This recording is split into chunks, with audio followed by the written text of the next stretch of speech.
بہت شکریہ مجھے وقت دینے کا. میرے جو پیپر کی بنیادی مفروضہ تھا وہ یہ تھا کہ ہم پاکستان میں جو مختلف حالات ہیں ان کو دیکھتے ہیں افراد کی نگاہ سے. عمران خان، ملٹری، نواز شریف، زرداری. لیکن جو ہمارا معاشرہ ہے اس میں کچھ ایسی بنیادی تبدیلیاں خد و خال کے لیول پہ ہو رہی ہیں کہ جس کا اثر سیاست پہ اور جن لوگوں کا اقتدار پر زیادہ زور ہوتا ہے جیسے ملٹری اسٹیبلشمنٹ ان کے اوپر پڑ رہا ہے. اس میں جو بنیادی میں نے شفٹ بتائی وہ یہ کہ ایک زمانہ تھا کہ ہماری جو ملٹری تھی وہ ایک گارڈین ایکٹر کے طور پہ دیکھی رائٹ کہ وہ کرپٹ پولیٹیشینز ہیں اور وہ نیشنل سیکیورٹی کا بھی سودا کرتے ہیں اور ملٹری ان کے درمیان میں ایک حائل ہے اور لوگوں کو بچاتی ہے. اب جو ہم پاکستان میں دیکھ رہے ہیں وہ ملٹری ایک گارڈین ایکٹر نہیں بلکہ ایز این انٹرسٹ ایکٹر، یعنی جن کے اپنے مفادات ہیں معیشت میں بھی اور سیاست میں. تو جو پاکستان کی بنیادی خد و خال ہے اس میں 3 چیزیں ہیں جو بہت اہم ہیں جو تبدیل ہو رہی ہیں. پہلی چیز یہ ہے کہ مشرف صاحب کے آنے کے بعد آپ کے ہاں یونیورسٹیز کا جال بچھا، بالکل، بینک بڑھے، بینکنگ سیکٹر میں جاب ہوئی، سروسز سیکٹر گرو ہوا. اکانومی کی بنیادی خد و خال تبدیل نہیں ہوئے لیکن مڈل کلاس کی ایکسپینشن ہوئی. یہ مڈل کلاس کیا ہوتی ہے ذرا یہ بھی بتائیے. تو بنیادی طور پہ مڈل کلاس کے اوپر کئی لوگ سوچتے ہیں کہ مختلف طریقے سے اس کو آپ ڈیفائن کر سکتے ہیں. جی اکثر وہ دیکھتے ہیں کہ جو انکم نہ وہ امیر ہے نہ وہ غریب ہے، وہ درمیان میں بالکل. اور یہ جو متوسط طبقہ ہے وہ ہر ملک میں جو ادارہ جاتی ریفارمز ہیں، ملک کے اندر جو چینجز ہیں ان میں ان کا کلیدی رول ہوتا ہے. بالکل. پاکستان میں یہ جو مڈل کلاس ہے یہ بہت سارا اس پہ کام ہوا ہے جس پہ پتہ چلتا ہے کہ وہ انکریز ہوئی اور مشرف صاحب کے آنے کے بعد کافی میسیولی انکریز ہوئی. بالکل. میرا کہنا یہ ہے کہ یہ جو متوسط طبقہ ہے اس کو صرف آپ پیسے کے پیمانے سے نہیں دیکھ سکتے. بہت سارے لوگ ہیں جو ہمارے دیہات میں ہیں، صحیح. بہت سارے لوگ ہیں جو تھوڑا لوور مڈل کلاس یا غریب بھی ہیں، وہ بھی جس کو میں کہتا ہوں ایسپریشنل مڈل کلاس زمرے میں آتے ہیں.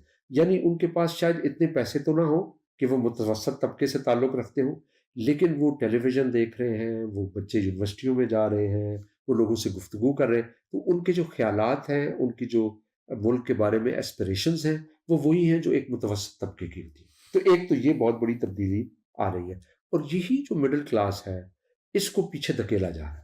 ٹھیک. یعنی اس مڈل کلاس کو ایک لحاظ سے قومی دھارے میں آئی پالیٹکس میں 2013 کے الیکشنز میں خاص طور پہ نمایاں طور پہ وہ، اور پھر 2018 میں جی بالکل آگے ہاں جی، اور پالیٹکس میں بھی آئے. اب آپ دیکھیں کہ جتنی خواتین ہیں جو جیل میں آپ کو نظر آتی ہیں، بہت سارے یہ ایسے گھرانوں سے لوگ ہیں کہ جو الیکشنز والے دن گھر بیٹھ کے ٹیلی ویژن دیکھ روایتی طور پہ وہ ووٹ ہی نہیں ڈالتے تھے، اب وہ آ رہے ہیں پالیٹکس. جی پھر ان کی اکنامک ایکسپینشن بھی ہوئی تو یہ دونوں ان کی جو پولیٹیکل وائس ان کو ملی اور جو معاشی طور پہ انہوں نے ترقی کی، دونوں لحاظ سے ان کو پیچھے دھکیلا جا رہا ہے. اور اس میں یہ جو اکنامک کرائسس ہے نا، جو پرپیچول اکنامک کرائسس اب آ رہا ہے وہ بھی ایک رول پلے کر رہا ہے کہ عام بندہ ہے. میں اسی کی طرف آیا تھا چونکہ آپ خود ماہر معاشیات بھی ہیں جی، اور یہ ایک بہت اہم کرائسس بلکہ سنگین قسم کا بنا ہوا ہے. یہ کتنا اثر انداز ہو رہا ہے اور یہ آپ مجھے یہ بتائیے کہ کیا جو مڈل کلاس، جو ایسپریشنل مڈل کلاس، وہ لوگ جو کہ مڈل کلاس بننا چاہتے ہیں، نچلے طبقات سے اوپر آنا چاہتے ہیں، ان کے اوپر جو اکنامک سکویز ہو رہا ہے، پروفیسر ملک یہ بتائیے کہ وہ کس حد تک اس پورے کرائسس کو فیول کر رہا ہے. آپ دیکھیں نا، روایتی طور پہ یہی طبقات ملٹری کے سب سے بڑے سپورٹر ہوتے تھے. جنرل مشرف کی سب سے زیادہ سپورٹ اسی طبقے سے آتی تھی، اس سے پہلے بھی مارشل لاء کی سپورٹ. اس بار وہ ایک کلیویج جسے کہتے ہیں انگریزی میں کہ ایک دوری آ رہی ہے، یعنی کہ وہ ناراض ہیں، خفا ہیں کہ عمران خان کے ساتھ جو ہو رہا ہے وغیرہ وغیرہ. تو لیکن بہت سے لوگوں کا کہنا ہے، میرا بھی یہ ماننا ہے کہ اس میں معاشیات زیادہ رول ادا کر رہی ہے. آپ کیا سمجھتے ہیں کہ کس حد تک آئیڈیالوجی یا یہ پولیٹیکل نظریہ ہے اور کس حد تک اکنامک ریئلٹی؟ معیشت بہت بڑا رول پلے کر رہی ہے کیونکہ یہ جس طرح میں نے کہا کہ یہ متوسط طبقے کے لوگ جو 90 کی دہائی میں 2000 میں خاص طور پہ، اس کے بعد آپ دیکھیں اسٹیٹ بینک کی اسٹیٹسٹکس ہیں کہ موٹر سائیکل سیلز کتنی بڑی ہیں، بالکل، بینک لونز کتنے بڑے ہیں. یہ رورل ایریاز میں بھی اور دیہات میں بھی اور شہروں میں بھی لوگوں کی. لیکن اب کیا ہو رہا ہے کہ ان کو وہ جو امید تھی کہ وہ گرو کر سکتے ہیں، ان کو جاب مل سکتی ہے، ان کی جو انٹر کر سکتے ہیں سسٹم میں، اس کے اوپر جو معیشت ہے نا، جو سکڑتی معیشت ہے، اس نے ان کے اوپر بوجھ بہت زیادہ بڑھا دیا ہے۔ خاص طور پہ اگر آپ دیکھیں تو جتنے گیلپ کے اور ان کے سروس دیکھیں، انفلیشن ہوں، one of the highest inflation levels ہے، اور وہ بالکل لوگ عام بندے کے لیے بہت بڑا مسئلے کی بات ہے، بالکل کیونکہ ایک جو بنیادی تبدیلی آئی ہے نا پاکستان میں، وہ یہ ہے کہ ہم بچپن سے سوچتے تھے بڑی مہنگائی ہوگی جی، بڑی مہنگائی جی، ہوگی، لیکن اب اگر آپ اسٹیٹسٹکس دیکھیں تو 6 7 8% مہنگائی رہی 90 کی دہائی میں، دیٹس رائٹ 2000 کے دہائی میں بھی۔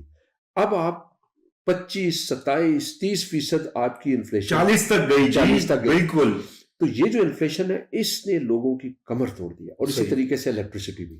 تو آپ کا جو بنیادی کنسٹیچوئنسی تھی ملٹری کی بھی، اور نواز شریف صاحب کی، اور اربن پارٹیز کی، وہ بالکل ٹوٹ گئی ہے۔ ایک تو یہ ہوا، لیکن میں سمجھتا ہوں کہ یہ صرف معاشی نہیں ہے، جی یہ میں جا رہا ایک تھا، بہت بڑا جو ایلیمنٹ اس میں آ رہا ہے وہ یہ ہے کہ جس کو ہم انگریزی میں کہتے ہیں وائس۔ جو مڈل کلاس ہے اس کو ایک وائس ملی ہے، ایک آواز ملی ہے سوشل میڈیا کے تھرو۔ جی پہلے یہ تھا کہ جو اسٹیٹ نے بتایا، اسٹیٹ نے صالح جعفر کو کہہ دیا، 2 3 اور بڑے بڑے جرنلسٹ کو کہہ دیا کہ یار یہ لکھ دیں، کالمز آ گئے، تو آپ نے کنٹرول کر لیا۔ اب یہ ہے کہ مختلف طرح کی آوازیں ہیں، اور لوگوں کو مختلف طرح کے خیال مل رہے ہیں۔ سوشل میڈیا اس وقت ایک ایکٹیو اسپیس ہے فار دا کنٹیسٹیشن آف ہسٹری، جی یعنی تاریخ کے جو مختلف اسباق ہیں، اس میں فاطمہ جناح سے لے کے مجیب الرحمان سے لے کے اور بڑے بڑے جو چیزیں ہوئی ہیں، لوگ اب جو مڈل کلاس کا بندہ ہے وہ نیشنل سیکیورٹی پہ جو ڈسکورس ہے یا ریاست کا جو بیانیہ ہے اس سے بہت دور چلا گیا، کیونکہ وہ جب یہ کہتے ہیں کہ یار اب مثلا پرسوں ترسوں آیا کہ آپ نے ضیاء الحق کے زمانے میں، یعنی بھٹو صاحب کو کی لاش پہ بھی وہ تھا، یعنی نشان تھے، جی جی قتل جی تھے، جی جی اور لوگوں کو پکڑا ان نے، لیکن جب ابھینندن کو پکڑا تو اس کو چائے بلا کے بھیج دیا، کیونکہ مائک ہاں پومپیو کا فون آیا، ہاں یا ریمنڈ ڈیوس کو اس طریقے سے چھوڑ دیا۔ تو جو عام بندہ ہے جو تھوڑا سا کنزرویٹو ہوتا تھا مڈل کلاس میں، کنفیوزڈ ہوتا تھا، تھوڑا بہت اسٹیٹ کے نیریٹو کو منو ان قبول کر لیتا تھا، اس کے سامنے جو میڈیا ہے نا، یہ جو آپ کے سامنے اسمارٹ اسکرین آ گئی ہے، وہ آپ کو طرح طرح کے کاؤنٹر پرسپیکٹیوز دے رہے ہیں۔ اس سے ریاست بوکھلا گئی ہے، اور وہ سمجھ نہیں پا رہی۔ تو یہ دونوں معیشت لیکن وائس۔ بہت اہم آپ نے نقطہ اٹھایا وائس کا، اور دیکھیں اگر آپ تاریخ میں بھی دیکھیں تو فرانس میں، اگر انقلاب فرانس آئینوں کے انقلاب نہیں آ رہا پاکستان میں، ناظرین یہ نہ سمجھیں، لیکن وہاں بھی مڈل کلاس ہی تھی، وہ کھڑی ہوئی تھی کہ وہ کہتے تھے کہ بھی آپ نے کلرجی اور لینڈڈ ایرسٹوکریسی کے پاس ساری پاور تھی، اور وہ ان کی جو جنرل اسمبلی تھی اس میں سب سے زیادہ نمبر ان کا تھا۔ پھر انہوں نے کھڑے ہو کے کہا بھی ہمیں وائس دو، ہمیں جگہ دو، ہمیں ایک سپیس دو۔ تو تغیرات جو ہوتے ہیں معاشرے میں، وہ اگر میں تاریخ کا حوالہ دے رہا ہوں اس لیے میں نے آپ کے پیپر کے بارے میں نے کہا کہ اس سے ہم آغاز کرتے ہیں، لیکن اس میں ایک اور اہم نقطہ یہ بھی ہے کہ اور ہم آتے ہیں اس کی طرف کہ اس میں ملٹری کے اندر جو یہ طبقات ہیں، یہ مڈل کلاس جو ہے یہ ملٹری کے اندر بھی تو موجود ہے، آپ نے اس کا بھی تذکرہ کیا ہے، تو اس کا بھی تھوڑا سا وضاحت کریں۔ جی، تو اب اس میں مجھے یہ لگتا ہے کہ چونکہ مڈل کلاس اس کو ہم متوسط طبقہ کہتے ہیں، جی وہ یونیورسٹی کے پروفیسر بھی ہیں، درست وہ آپ کی طرح میڈیا کے لوگ بھی ہیں، جی ہے نا، وہ ساتھ جوڈیشری میں بھی ہیں، ایبسولوٹلی پولیس میں، سول سروس میں، اور آرمی کے اندر بھی۔ بالکل تو جو آپ کو یعنی ڈیبیٹ نظر آتی ہے مڈل کلاس کے درمیان باقی طبقات میں، وہ ملٹری کے اندر بھی موجود ہے۔ صحیح، اور میرا یہ خیال ہے کہ اب ہم ایک ایسی سٹیج میں آگے ہیں کہ ایک زمانہ ہوتا تھا جب کہتے تھے کہ جی پولیٹیکل انسٹیبلٹی بہت زیادہ ہے، ہاں کہ سیاست کا کچھ رخ متعین نہیں ہے، ایک حکومت آ رہی ہے، ایک جا رہی ہے۔ اب ہم پولیٹیکل انسٹیبلٹی کے دور سے ملٹری انسٹیبلٹی کے دور میں داخل ہیں۔ ویری انٹرسٹنگ یہ ٹرم جو ہے ملٹری انسٹیبلٹی، جی، جی کیونکہ جو طاقت کا توازن ہے فوج جی کے اندر، اس پہ بھی بہت زیادہ اب کمپٹیشن بڑھ ذرا رہا ہے۔ وضاحت کیجئے توازن کیسے قائم ہوتا ہے جی اور وہ کمپٹیشن کیا ہے؟ جی، یہ میرے خیال میں جو مشرف صاحب کے آنے کے بعد بہت بڑی تبدیلیاں آئیں، ان میں ایک بڑی تبدیلی یہ تھی کہ جب بھی کوئی ملٹری کا حکمران آتا ہے تو اس کو وہ فوائد پیدا کرنا پڑتے ہیں اپنے آس پاس لوگوں کے لیے. بالکل. تو فوج میں جو ان کے آس پاس لوگ تھے ان کی مدد حاصل کرنے کے لیے انہوں نے بہت زیادہ پرکس اور پریویلیجز یعنی پلاٹ اور اسائنمنٹس اور پہلے بھی ملتے تھے لیکن وہ بہت بڑھ گئے. صحیح. اس سے یہ اور پلس یہ کہ پاور کنسنٹریٹ ہوگی آرمی چیف میں. 90s میں بھی آرمی چیف بڑا پاورفل تھا.